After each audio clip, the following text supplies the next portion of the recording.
उत्तर प्रदेश के लखीमपुर खीरी में कथित मंत्री के बेटे द्वारा किसानों को कुचलने की खबर ने दुनिया का ध्यान आकर्षित किया है। सोशल मीडिया पर वायरल वीडियो में साफ तौर पर देखा जा सकता है कि एक तेज रफ्तार थार प्रदर्शनकारी किसानों को किस तरह से पीछे से कुचलते हुए निकल गई। ये भयावह घटना भारत को अपने नागरिकों पर जानबूझकर हमले करने की लिस्ट में शामिल करती है, जिसकी दुनिया भर में निंदा की गई है। इनमें जुलाई 2016 में फ्रांस के नीस में हुई घटना उल्लेखनीय है, जिसमें 86 लोगों की जान चली गई थी। फ्रांस के नीस में एक 31 वर्षीय शख्स द्वारा इस हमले को अंजाम दिया गया था, जिसे पुलिस ने मौके पर ही गोली मार दी थी।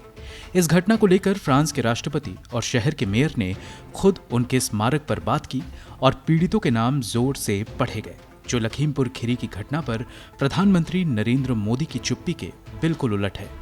लखीमपुर हिंसा के 2 दिन बाद मंगलवार को प्रधानमंत्री मोदी आजादी at 75 new urban India transforming urban landscape और एक्सपो के उद्घाटन के लिए लखनऊ पहुंचे थे, जो घटनास्थल से 130 किलोमीटर दूर स्थित है।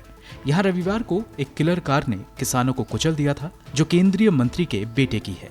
घटना में 4 किसानों और एक पत्रकार सहित 4 अन्य लोगों की मौत हो गई थी।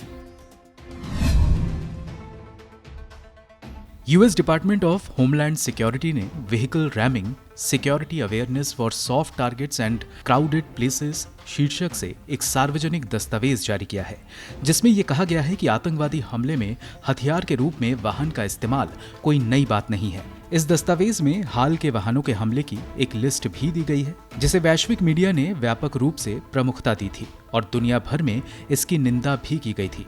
इनमें जुलाई 2016 में फ्रांस के नीश शहर में 19 टन के किराए के एक ट्रक ने सैकड़ों लोगों को कुचल दिया था, जिसमें 86 लोगों की मौत हो गई थी और 430 लोग घायल हो गए थे।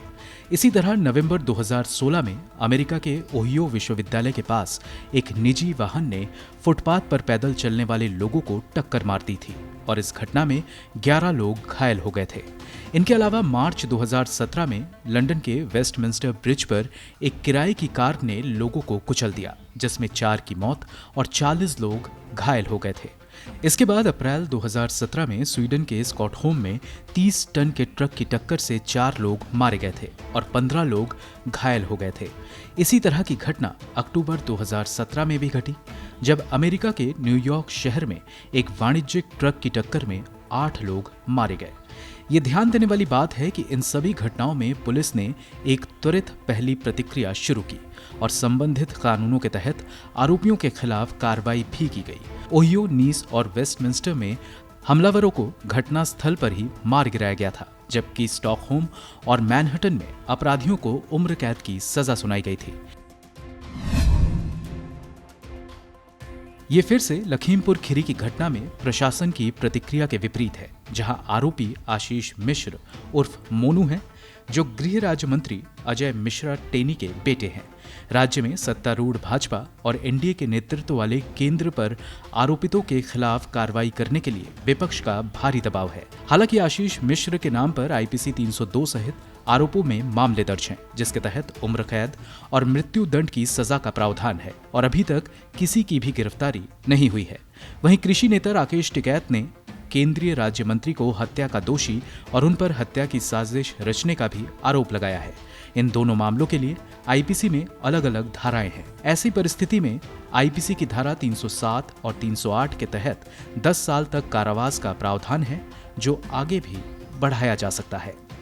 ब्यूरो रिपोर्ट, गो न्यूज।